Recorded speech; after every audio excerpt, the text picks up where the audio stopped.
Hello दोस्तों, TET maths YouTube channel में आप सभी का स्वागत। और आज के इस वीडियो लेक्चर के अंदर हम अधिगम टॉपिक के अंतर्गत आज एक नया टॉपिक पढ़ेंगे जो है चिंतन, थिंकिंग के बारे में। ठीक है भाई, तो चिंतन के बारे में क्या है, एनसीईआरटी जो बुक्स चलती है मनोविज्ञान की, ठीक है, आरबीएसई बुक्स है, उसमें भी दिया हुआ ये टॉपिक, तो आप वहाँ से भी पढ़ सकते हो। और ये इसके अंदर मैंने वो फैक्ट जो हैं वो सारे इधर डाल दिए हैं, तो ये आप याद करोगे तो आपको वहाँ से पढ़ने की ज़रूरत भी नहीं पड़ेगी। अगर आप डिटेल में पढ़ना चाहते हो तो वहाँ से पढ़ सकते हो, वैसे यहाँ पे आपको पूरी बातें बता दी जाएंगी। ठीक है भाई, तो देखिए भाई, सबसे पहले यहाँ पे हमारे पास है चिंतन, थिंकिंग के बारे में हमें पढ़ना है। तो सबसे पहले हमें देखना पड़ेगा कि चिंतन है क्या। चिंतन है क्या, तो चिंतन के बारे में पढ़ने से पहले हमें पता होना चाहिए चिंतन है क्या। ठीक है भाई, तो चिंतन जब भी हम क्या है, जब भी हमारे सामने कोई समस्या आ जाती है, ठीक है, मान लीजिए हम गाड़ी लेकर के जा रहे हैं कहीं पे, ठीक है, और गाड़ी मान लीजिए पंचर हो गई या फिर गाड़ी में कोई भी खराबी हो गई, ठीक है, गाड़ी में कोई भी खराबी आ जाती है, गाड़ी रुक जाती है, तो उस समय हमारे मन में क्या है, विचार आएंगे कि ये क्या हो गया गाड़ी के साथ। ठीक है, हम सोचने लगेंगे, ठीक है, और फिर हम गाड़ी से उतर कर देखेंगे, उसका प्रत्यक्ष अनुभव करेंगे कि इसमें क्या क्या दिक्कत आई है। ठीक है, उसको ढूंढने की कोशिश करेंगे। यदि हमें कोई खराबी का पता नहीं चलता, ठीक है, मतलब हम उस खराबी को सुधार नहीं सकते, तो हम क्या है, फिर मैकेनिक को बुलाएंगे, मिस्त्री को बुलाएंगे, ठीक है, वो उसे सही करेगा। तो ये जो गाड़ी खराब होने से लेकर के उसको सही करने तक जो हमने थिंकिंग काम में ली, जो हमने जिस तरीके से सोचा, कल्पना की कि गाड़ी में ये हुआ होगा, वो हुआ होगा, फिर हमने उसका प्रत्यक्ष अनुभव लिया, क्या क्या है इसमें, क्या खराबी आई है, फिर हमने सोचा कि मैकेनिक को बुलाएं, तो ये सारा जो कल्पना है, थिंकिंग है, ठीक है, स्मृति है, तो सारी चीज़ों को मिला करके हम क्या कहते हैं, चिंतन कहते हैं। ठीक है भाई, चिंतन कहते हैं। और एक बात आपको ध्यान रखनी है कि चिंतन जो है, चिंतन की शुरुआत, यानी चिंतन हम कब करना स्टार्ट करेंगे, तो चिंतन करने के लिए हमारे सामने कोई ना कोई समस्या होनी जरूरी है। ठीक है भाई, कोई एक वाजिब समस्या होनी चाहिए। ठीक है भाई, तो उस समस्या को हल करने के लिए, ठीक है, हल करने के लिए हम किसका सहारा लेते हैं, चिंतन का सहारा लेते हैं। ठीक है भाई, ये बात आपको ध्यान रखनी है। तो कोई समस्या पहले आती है, उसको हम हल करने के लिए चिंतन करते हैं। और चिंतन क्या है, एक मानसिक गत्यात्मक प्रक्रिया है। मानसिक गत्यात्मक का मतलब क्या है, ये क्वेश्चन पूछा भी गया है कि चिंतन जो है वो गत्यात्मक क्रिया है, मानसिक गत्यात्मक क्रिया है या क्या है। ठीक है, इस तरीके का क्वेश्चन आ भी सकता है। तो इसमें आपको बताना है कि चिंतन जो है एक मानसिक गत्यात्मक क्रिया है। मानसिक गत्यात्मक का मतलब आपके मन में उथल पुथल मचेगी। ठीक है, आपके मस्तिष्क में, मन का मतलब मस्तिष्क है यहाँ से, तो आपके मन में या फिर आपके दिमाग में कह सकते हो उथल पुथल मचेगी, मतलब विचार आएंगे। ठीक है, कल्पनाएं आप करोगे, स्मृति आपके अंदर आएगी। ठीक है भाई, आप उस चीज़ के बारे में सोचोगे कि इसका हल हम कैसे निकाल सकते हैं। तो ये सारा जो प्रोसेस है ये क्या कहलाता है, चिंतन कहलाता है। क्योंकि ये क्रिया मन यानी दिमाग के अंदर हो रही है, इसे प्रत्यक्ष देखा नहीं जा सकता। जैसे मान लीजिए आप कुछ सोच रहे हो, तो बाहर वाला ये नहीं बता सकता कि आप क्या सोच रहे हो। ठीक है, उसका अनुभव उसे नहीं है। ठीक है, वो आप सोच रहे हो, आपके माइंड में अंदर है, आप लेटे लेटे भी सोच सकते हो। ठीक है, तो लोगों को कई बार लगेगा कि आप सो रहे हो, लेकिन आप उस समय भी थिंकिंग कर सकते हो। ठीक है, आप जब आंखें आपकी बंद हैं तो आप थिंकिंग कर सकते हो, कल्पना कर सकते हो। ठीक है भाई, कल्पना और चिंतन में अंतर होता है, वो हम आगे की वीडियोज़ में देखेंगे। इस वीडियो में सिर्फ चिंतन के बारे में पढ़ना है। ठीक है भाई, तो चिंतन जो है एक मानसिक गत्यात्मक प्रक्रिया है और इसके अंदर स्मृति, कल्पना और अनुमान शामिल है। ठीक है, चिंतन के अंदर हम किसका उपयोग करते हैं, स्मृति, कल्पना, अनुमान इत्यादि का उपयोग करते हैं। सोच विचार ये हमारे दिमाग में आते हैं। कल्पनाओं के जरिए भी हम किसी समस्या का हल ढूंढने की कोशिश करते हैं। ठीक है भाई, तो ये सारी बातें आपको ध्यान रखनी है। जब हम चिंतन करेंगे, कोई समस्या हमारे सामने आती है, फिर हम उसके बारे में चिंतन करते हैं कि इसको कैसे हल किया जाए, और फिर हम उसके एक वाजिब हल तक पहुँच जाते हैं, यानी एक सटीक हल तक पहुँच जाते हैं, और कई बार नहीं भी पहुँच पाते।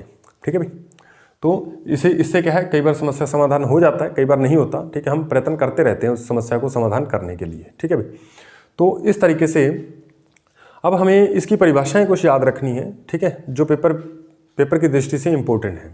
ये परिभाषाएं आपके एग्जाम में आती रही हैं, आ भी सकती हैं। रीट के एग्जाम में परिभाषाएं बहुत कम पूछी जाती हैं, लेकिन ये 3-4 परिभाषाएं यदि आप पढ़ोगे तो इससे आपको चिंतन की और आपको गहन समझ आपके दिमाग में विकसित होगी। ठीक है भाई, तो चिंतन के बारे में हम और भी अच्छे तरीके से जान पाएंगे। ठीक है भाई, तो इसलिए हमें परिभाषाएं ये पढ़नी बहुत जरूरी है।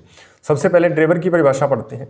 ड्रेवर ने क्या कहा, चिंतन मन की क्रिया है। तो मन की क्रिया चिंतन को कहा, क्योंकि ये मन के अंदर होती है, दिमाग के अंदर होती है, इसलिए इसको किसने ये बात कही कि चिंतन मन की क्रिया है, तो आपको बताना है ड्रेवर ने कही। अब इसको याद करने की समस्या आती है। तो ड्रेवर जो है, ठीक है, ड्राइवर जो है इसको आप ड्राइवर में चेंज कीजिए। तो ड्राइवर जो है वो अपनी मनमानी करते हैं, ठीक है। आप ऐसे मान लीजिए कि ड्राइवर जो होते हैं, कई ड्राइवर ऐसे होते हैं जो अपनी मनमानी करते हैं, ठीक है, मतलब फास्ट स्पीड से चलते हैं, ठीक है, तेज गति से चलते हैं, ठीक है। तो उन ड्राइवरों से आप इसकी कल्पना कीजिए। चिंतन जो है मन की क्रिया है, यानी अपने मन की करते हैं, तो ड्राइवर आपको ये शब्द याद आ जाएगा। उम्मीद है ये आप 1-2 पर पढ़ोगी तो ऐसे जोड़ करके याद करोगे तो हो जाएगा। आप अपनी भी ट्रिक्स बना सकते हो, कोई दिक्कत वाली बात नहीं है। रॉस में आपको ध्यान रखना है, चिंतन ज्ञानात्मक पक्ष की एक मानसिक क्रिया है, ठीक है। चिंतन ज्ञानात्मक पक्ष की एक मानसिक क्रिया है। ये मैं अपना तरीका बता रहा हूँ, मैंने कैसे याद की थी।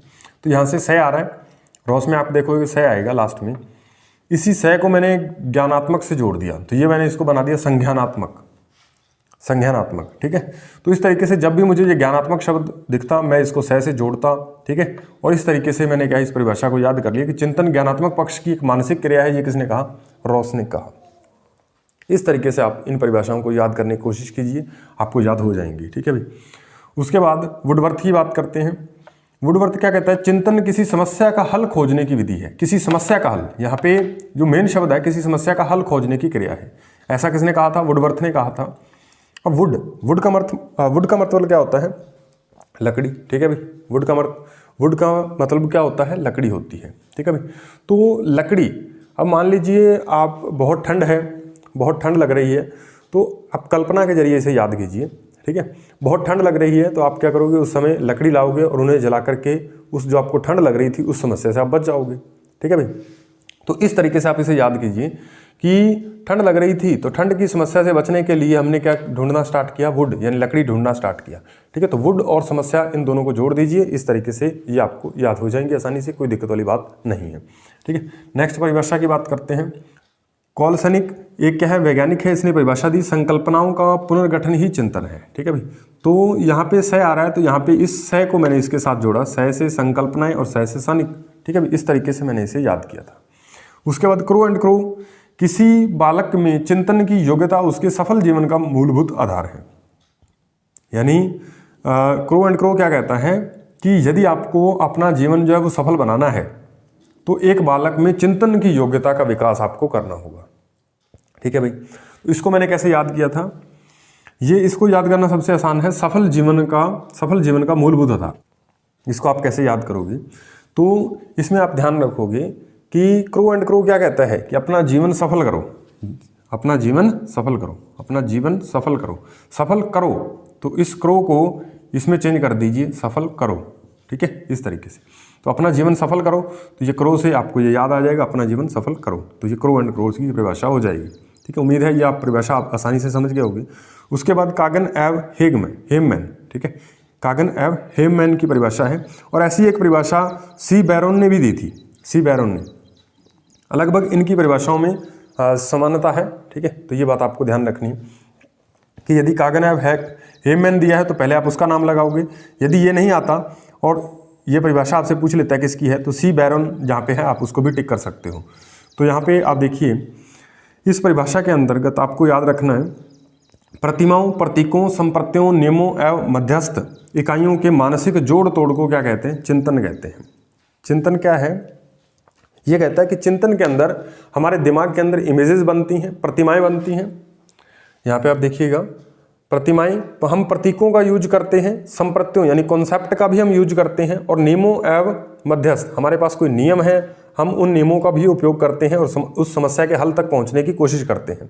या फिर इसके अलावा इन सभी चीज़ों को जोड़ने वाली, ठीक है, हमारे पास इमेजेस हैं, या फिर क्या है, प्रतीक है, संप्रत्यय कॉन्सेप्ट है, नियम है, रूल है, ठीक है। इन सभी को जोड़ने वाली जो इकाई है उसी को इसने क्या कहा? चिंतन कहा। कि इन सभी का उपयोग करते हुए जब हम क्या है समस्या के समाधान करने की कोशिश करते हैं तो उसी को इसने क्या कहा? चिंतन कहा। किसने? कागन एव हेममैन ने कहा था, या फिर सी बैरोन ने कहा था। उसके बाद हेम्फ्रे ने चिंतन के अंतर्गत 3-4 बातें शामिल की, ये बात भी आपको याद रखनी है। हेम्फ्रे ने कहा कि चिंतन जो है उसकी शुरुआत समस्या से होती है, ठीक है। हेम्फ्रे के अनुसार चिंतन की शुरुआत जो है वो समस्या आने से ही चिंतन की शुरुआत होती है। ऐसा किसने कहा? ऐसा हेम्फ्रे ने कहा था, ठीक है भाई। और चिंतन के अंदर पिछली अनुभूतियां या फिर पिछले अनुभव क्या है? समाहित होते हैं, ठीक है भाई। हेम्फ्रे ने कहा कि चिंतन की शुरुआत तो कहाँ से होती है? जहाँ पे समस्या होगी वहीं पे चिंतन शुरू होगा, और समस्या के समाधान के लिए वो क्या है, अपने पूर्व अनुभवों का या पिछली अनुभूतियों का उपयोग करेगा। और चिंतन जो है ये अभिप्रेरणा का इसमें महत्वपूर्ण स्थान है। अभिप्रेरणा का कैसे महत्वपूर्ण स्थान है, मान लीजिए आपके सामने कोई समस्या आ गई, आप उसे हल कर रहे हो, तो आपको अंदर से क्या है, एक मोटिवेशन मिलेगा। ठीक है भाई, अंदर से चाहे आप मोटिवेशन आप फील करो उस चीज़ को लेकर के कि आपको प्राप्त करनी ही करनी है, या फिर आपको कोई बाह्य शक्ति आकर के, मतलब कोई बाह्य कारक आकर के आपको मोटिवेट करे, तब भी आप क्या है उसमें उसको समस्या के समाधान तक आप जल्दी पहुंच पाओगे। ठीक है भाई, तो इसलिए क्या है इसमें अभिप्रेरणा यानी मोटिवेशन का भी बहुत ज़्यादा प्रभाव पड़ता है। और ये चिंतन जो है इसने क्या कहा कि चिंतन एक क्या है, आंतरिक संभाषण है। आंतरिक संभाषण का मतलब आप खुद से बातचीत करते हो चिंतन के अंदर। ठीक है भाई, चिंतन के अंदर आप खुद से बातचीत करते हो कि मैं ऐसा करूंगा, ठीक है, मैं ये रीट का एग्जाम क्लियर करूंगा, फिर मैं टीचर बन जाऊंगा, फिर गाड़ी लूंगा, बंगला लूंगा। ठीक है, ये सारी चीज़ें मतलब आपके दिमाग में आती हैं, तो कहीं ना कहीं आप खुद से ही बातचीत कर रहे हो। ठीक है, इसलिए हेम्फ्रे ने क्या कहा, इसे आंतरिक संभाषण भी कहा। ठीक है भाई, उसके बाद एक परिभाषा आपको और याद रखनी है, पेपर में पूछी गई है कि स्वस्थ शरीर में ही स्वस्थ मस्तिष्क का निवास होता है या विकास होता है। स्वस्थ शरीर में ही स्वस्थ मस्तिष्क का विकास होता है। ये बात किसने कही, तो ये बात अरस्तु ने कही थी। ये बात आपको ध्यान रखनी है। किसने कही भाई, अरस्तु ने कही ये बात। ठीक है भाई, तो इस तरीके से ये बात भी आपको ध्यान रख लेनी है। नेक्स्ट हम पढ़ते हैं चिंतन के प्रकार। ठीक है, जब आपसे चिंतन के प्रकार पूछेगा, सामान्य चिंतन के प्रकार, तब आपको बताने हैं 4 हैं। जब आपसे पूछेगा जिम्बार्डो एवरेस्ट के अनुसार, ठीक है, तो इन्होंने 1917 में क्या है चिंतन के प्रकार बताए थे 2। ठीक है, 1 और 2। ठीक है, यहाँ पे आपको दिख रहे हैं। तो यहाँ पे हम पहले बात करते हैं कि चिंतन के सामान्य प्रकार कितने हैं। ठीक है, या प्रमुख प्रकार से चिंतन कितने प्रकार का होता है, तो आपको बताना 4 प्रकार का होता है। कितने प्रकार का, 4 प्रकार का होता है। ठीक है, सबसे पहला है प्रत्यक्षात्मक या मूर्त चिंतन। मूर्त चिंतन क्या होता है, जब भी हम किसी वस्तु के बारे में प्रत्यक्ष चिंतन करें, मतलब वो वस्तु हमारे सामने हो और हम उसे देख करके, हम क्या है उसे देख करके चिंतन कर रहे हैं, तो वो कौन सा चिंतन है, वो कौन सा चिंतन है, प्रत्यक्षात्मक चिंतन है। ठीक है, या फिर इसे मूर्त चिंतन भी कहा जाता है। मूर्त का मतलब जो भी वस्तु हमारे सामने प्रकट रूप में है। ठीक है, जैसे ये मार्कर पेन मेरे सामने है, तो मैं इसके बारे में क्या चिंतन करूं कि मैं इससे लिखूंगा। ठीक है, वो तो ये सारी वस्तुएं जो हैं जो आप में देख सकते हैं, ठीक है, उनको देख करके प्रत्यक्ष तौर पे उनका अनुभव करके हम चिंतन कर रहे हैं, तो वो कौन सा चिंतन है, मूर्त चिंतन है, प्रत्यक्षात्मक चिंतन है। दूसरा है कल्पनात्मक या सृजनात्मक चिंतन। सृजनात्मक चिंतन क्या होता है कि जब हमारे पास पुराना ज्ञान है, ठीक है, हमारे पास पुराना ज्ञान है, उस पुराने ज्ञान के अंदर हम नई सूचनाएं या नया ज्ञान ऐड करते जाएं।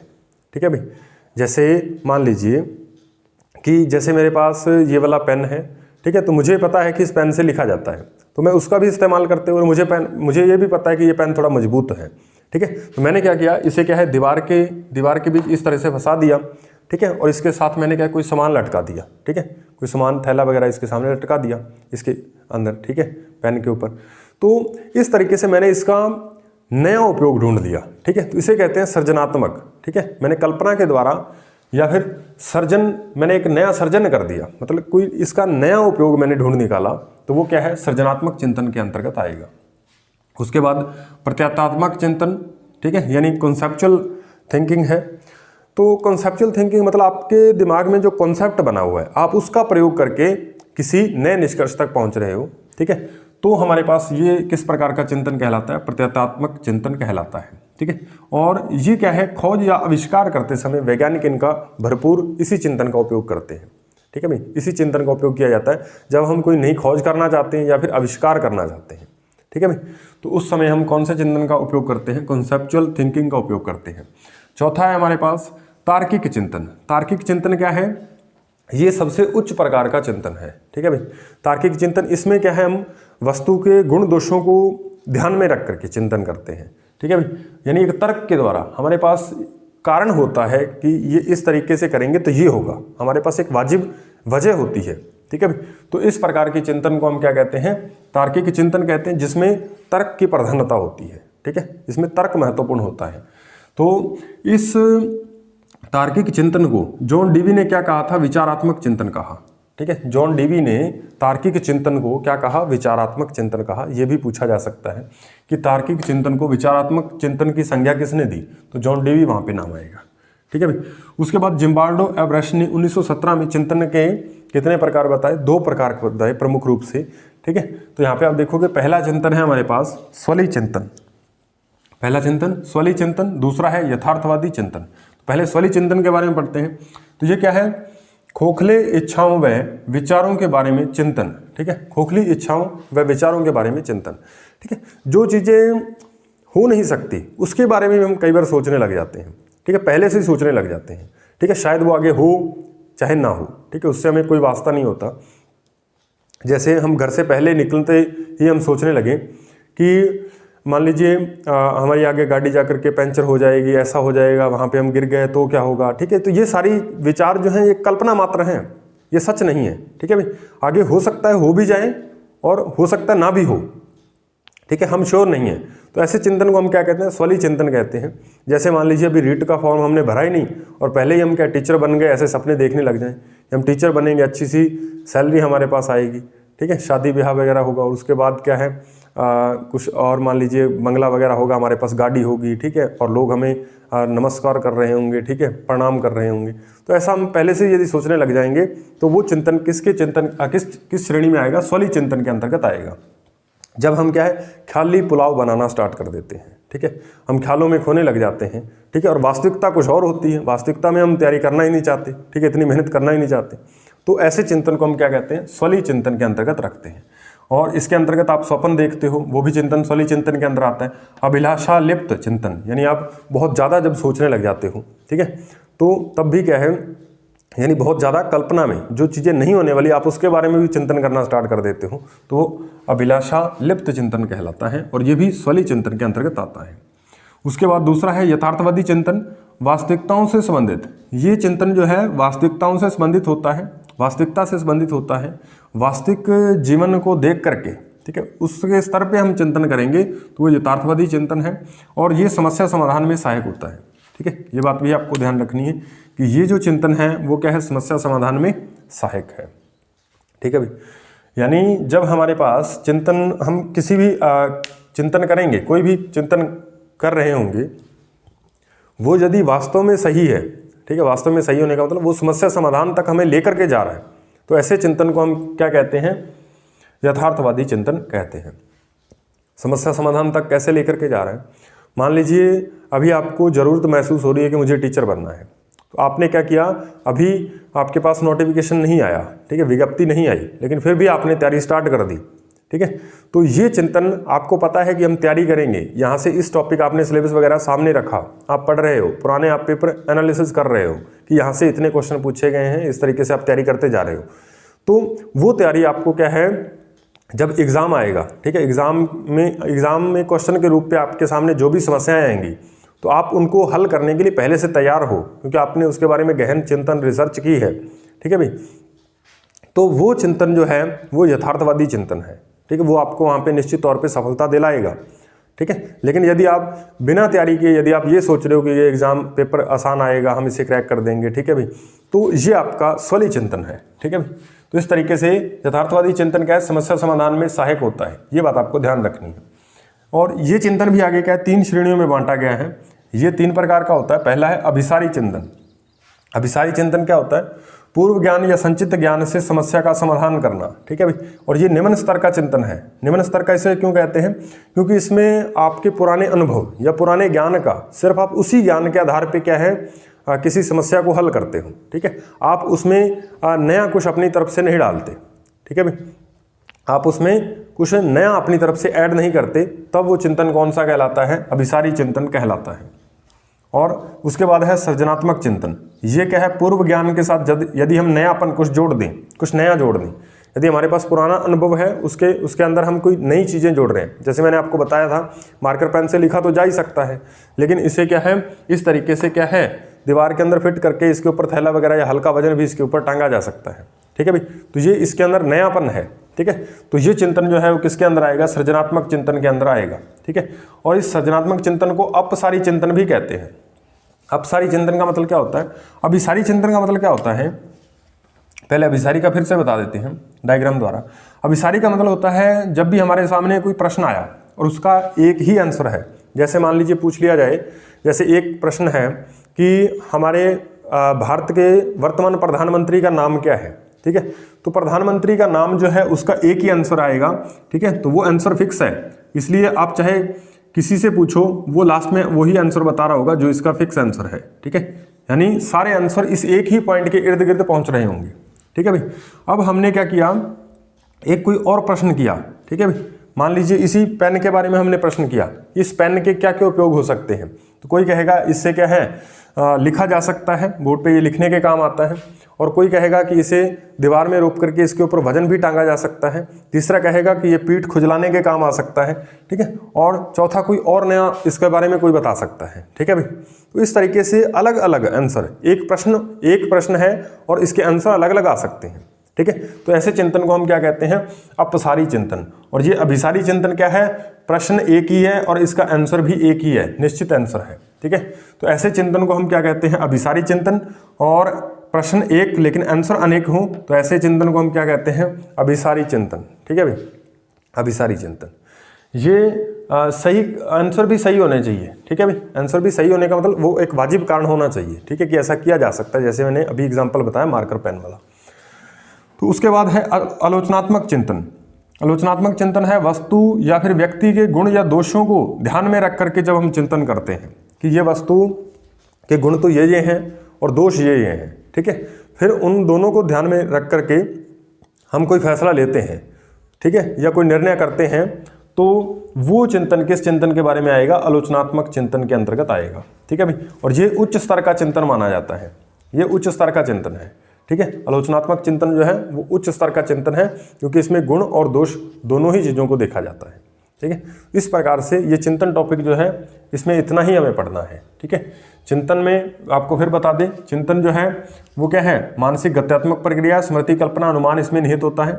और ये 4-5 परिभाषाएं आपको याद रखनी है। और चिंतन कहाँ से प्रारंभ होता है, ये क्वेश्चन कई बार पूछा गया। तो चिंतन समस्या आने से स्टार्ट होता है, ठीक है। जब हमारे सामने कोई समस्या आती है तभी हम सोचना स्टार्ट करते हैं, तभी चिंतन जो है वो स्टार्ट होता है। उसके बाद नेक्स्ट है हमारे पास चिंतन के प्रकार, 4 प्रकार होते हैं सामान्य तौर पे आपको बताए, ठीक है। और जिम्बार्डो और रश के अनुसार 1917 ये आपको इंपॉर्टेंट है, ये दोनों प्रकार इंपॉर्टेंट है, ये आपको ध्यान रखने हैं। स्वरीय चिंतन क्या होता है, यथार्थवादी चिंतन क्या होता है, ठीक है। अभिसारी, अपसारी और सृजनात्मक या आलोचनात्मक चिंतन आपको पता होना चाहिए, ठीक है। यदि आपको इतना पता है तो यहाँ से चिंतन में से क्वेश्चन आता है तो आप 101% आप उसे कर पा रहे होंगे, कोई दिक्कत नहीं आएगी। तो उम्मीद है कि आज का वीडियो लेक्चर आपके लिए बेहद बेनिफिशियल रहेगा। और यदि आप हमारे यूट्यूब चैनल पर नए हैं तो आपको बता दें कि इस यूट्यूब चैनल पे रीट 2022 के लिए साइकोलॉजी और L2 के लिए यानी लेवल 2 के लिए मैथ्स और साइंस का कोर्स जो है वो निःशुल्क अपलोड किया जा रहा है। तो आप हमारे चैनल पे देख सकते हैं, वीडियोज़ कुछ अपलोड हैं, कुछ आगे आने वाले दिनों में अपलोड होती रहेंगी, ठीक है भाई। तो यदि आपको ये वीडियो अच्छी लगती है तो आप हमारे यूट्यूब चैनल को सब्सक्राइब करिए और साथ में बेल आइकन को प्रेस करना मत भूलिए, ताकि हमारे जो नए आने वाले वीडियोज़ हैं उसका नोटिफिकेशन आप तक पहुँच पाए, ठीक है। तो मिलते हैं नेक्स्ट वीडियो में, तब तक के लिए धन्यवाद।